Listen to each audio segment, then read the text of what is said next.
Donc, bonjour à tous. Moi, je vais continuer en parlant du logiciel Euclid. Mais je vais avant ça juste me présenter. Donc, moi, c'est Alex Taylor. Je suis arrivé à l'ITAB l'année dernière en tant que stagiaire. Et puis ensuite, j'ai continué au sein du pôle intrant avec Monsieur Marchand sur les questions réglementaires concernant surtout tout ce qui est substances de base et biocontrôle. Donc ma présentation va être une sorte d'introduction à la plateforme Euclid qui a été mise en place récemment pour le passage des dossiers de substances de base euh, pour approbation communautaire. Donc je reprends le schéma qui a été présenté dans la présentation de M. Marchand. Donc avant, pour le montage du dossier, les demandeurs faisaient monter le dossier. Ils faisaient aussi approuver, ou en tout cas la DGAL et l'ANSES émettaient un avis pour dire si oui ou non ils soutenaient le dossier. Puis ensuite, ils l'envoyaient à la Commission européenne pour qu'ensuite il y ait une évaluation et qu'il y ait différentes étapes. Donc l'étape sur l'admissibilité, qui pouvait avoir des questions aux demandeurs. Puis ensuite, une fois l'étape de l'admissibilité passée, c'était l'EFSA qui ensuite faisait une évaluation et qui après échangeait avec le demandeur sur les différentes données et publications qui étaient dans le dossier de demande d'approbation.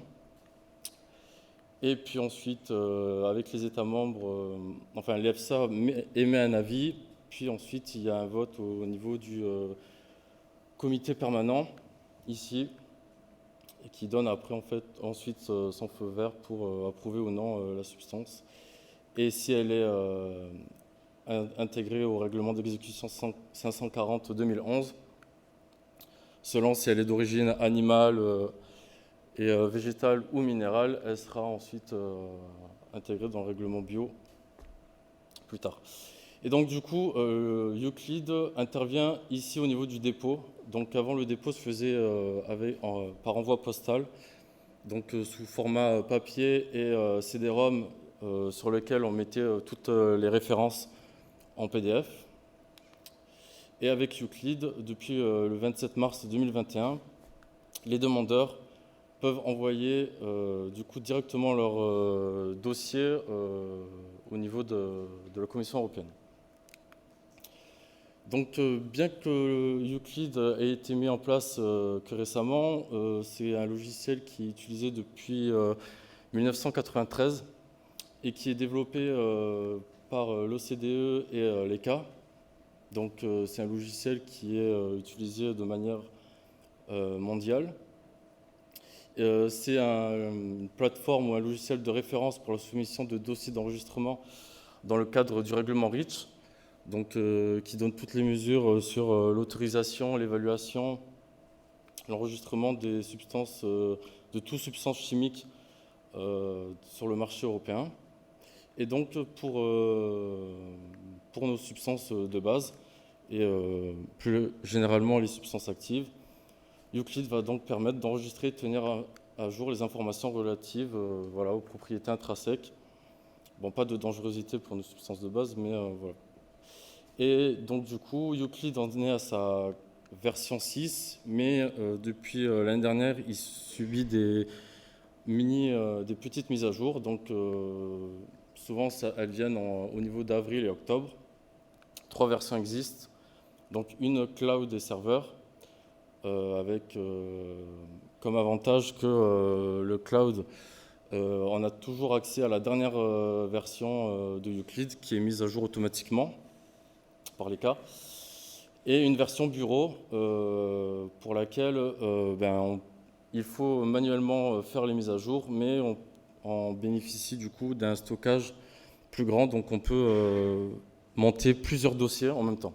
Alors que la version en ligne, on n'a que 2 gigas de stockage, qui n'est pas très grand quand on sait les dossiers Euclid, comment ils peuvent être assez volumineux.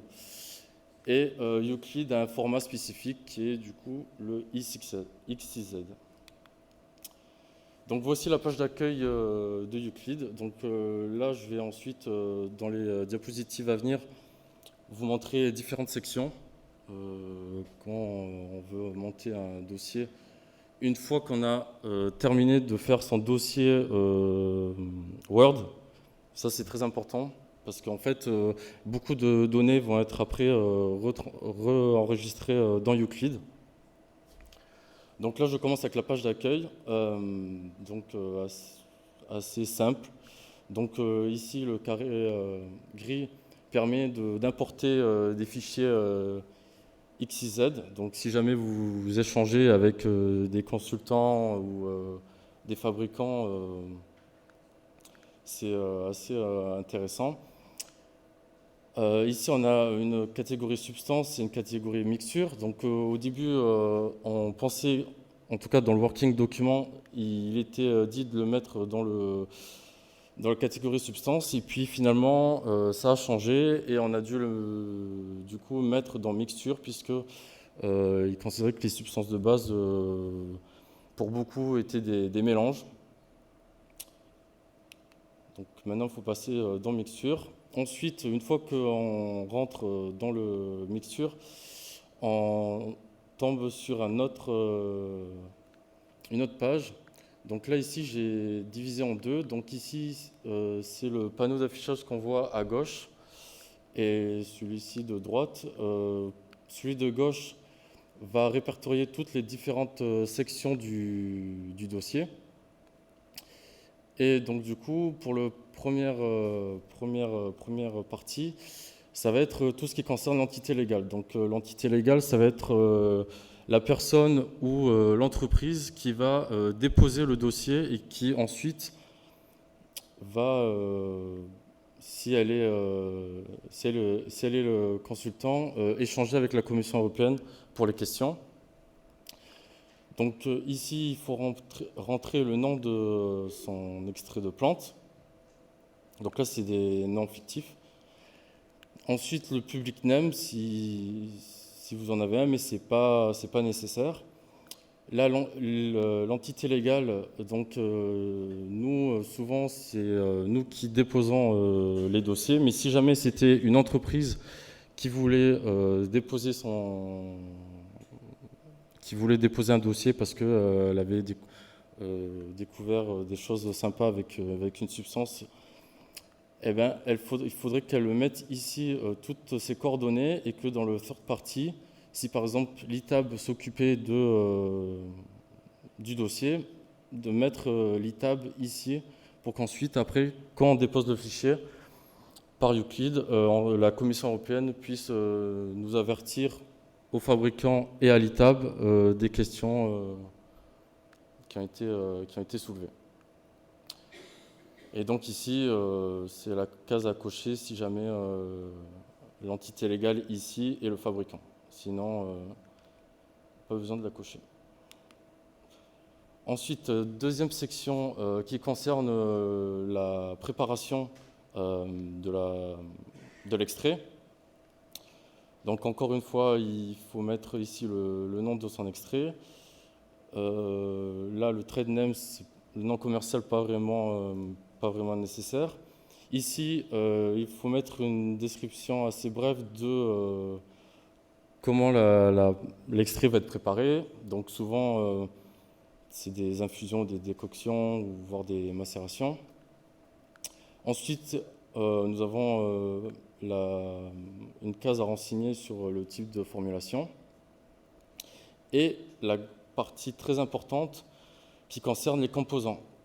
Les composés. Et donc ici, on est obligé de, même si on a un extrait de plante, d'identifier un composé qui pourrait être considéré comme une substance active, même si pour beaucoup d'extraits, c'est un mélange, c'est une synergie de composés actifs qui donnent des propriétés à l'extrait. On est quand même obligé ici de mettre en substance active un certain composé ou plusieurs composés. et mettre dans la colonne des remarques une préparation, enfin une recette plus précise de notre extrait. Et ici, vous pouvez après rajouter le diluant, mais ce n'est pas nécessaire. Troisième section qui concerne tout ce qui est tableau des usages. Donc c'est pour ça que précédemment j'ai dit de surtout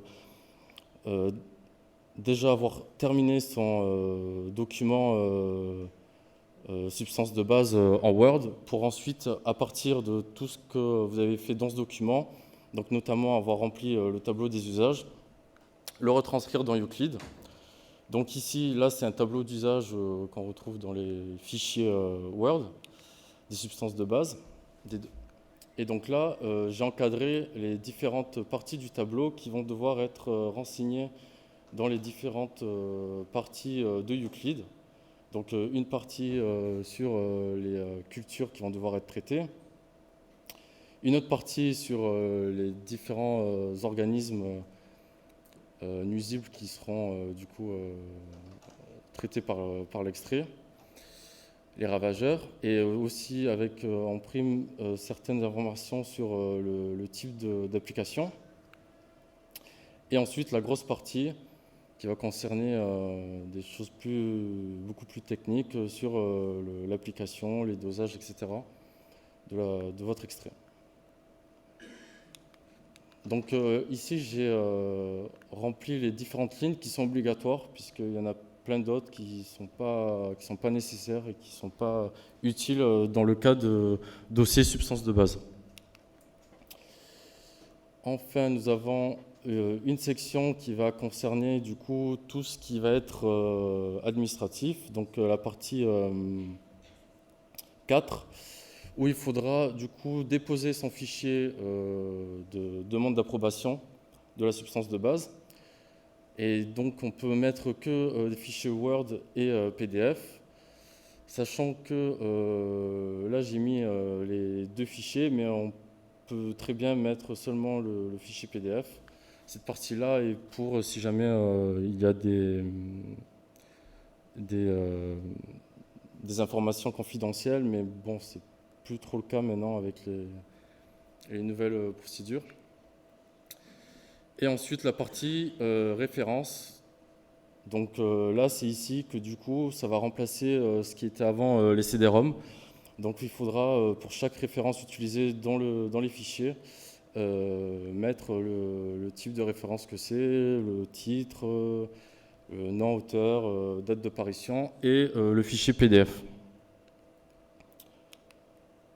Ensuite, ici, c'est parti sur les extensions d'usage. Donc si jamais votre dossier, vous l'avez mis à jour pour des extensions d'usage, il faudra remplir cette partie-là avec dans cette entrée spécifier la partie du document qui a été mise à jour, et ensuite vous verrez une nouvelle fenêtre qui va s'ouvrir pour rentrer les nouvelles données.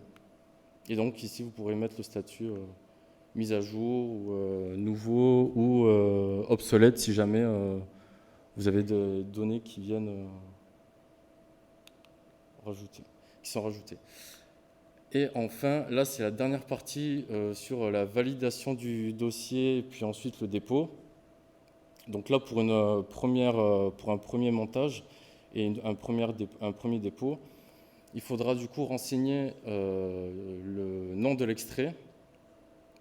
Ici, spécifier si jamais c'est pour une extension d'usage ou pour répondre à des questions, que c'est une resoumission et que vous avez mis à jour des dossiers pour répondre soit aux questions d'admissibilité, soit aux questions de l'EFSA.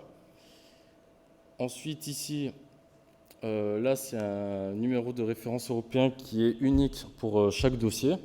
Donc, il est généré automatiquement par Euclid lors de votre premier dépôt pour la substance. Ensuite, là, ça va être l'objectif du coup de votre demande. Donc, vous avez un menu déroulant où il y aura soit le premier choix qui est première demande pour une approbation de la substance de base, soit une extension d'usage. Et enfin, ici, pas utile de le remplir, mais bon, c'est mieux de le faire. Vous résumez très brièvement votre extrait, en quoi il est utile pour la protection des cultures. Donc, comme l'a dit M. Marchand, au début, c'était assez difficile puisqu'on a rencontré de nombreux obstacles. Donc, un des obstacles a été que, après avoir déposé le fichier, un des États membres n'arrivait pas à l'ouvrir. Et du coup, il nous avait envoyé un mail comme quoi il fallait qu'on refasse la précédente procédure, donc c'est-à-dire renvoyer le document papier avec les CD-ROM, ce qu'évidemment nous n'avons pas fait et qu'on a du coup interpellé la commission pour dire que c'était pas normal qu'ils puissent pas ouvrir. Donc par la suite ça s'est résolu. Ensuite, de nombreux changements se sont faits. Donc comme je l'ai dit au tout début de ma présentation, on avait plusieurs choix pour monter notre dossier. Donc soit c'était en tant que substance, soit en tant que mixture. Donc au début c'était substance et puis ensuite c'était mixture. Donc il a fallu quand même faire quelques ajustements pour bien retranscrire tout ce qu'on avait mis dans la substance dans le mélange.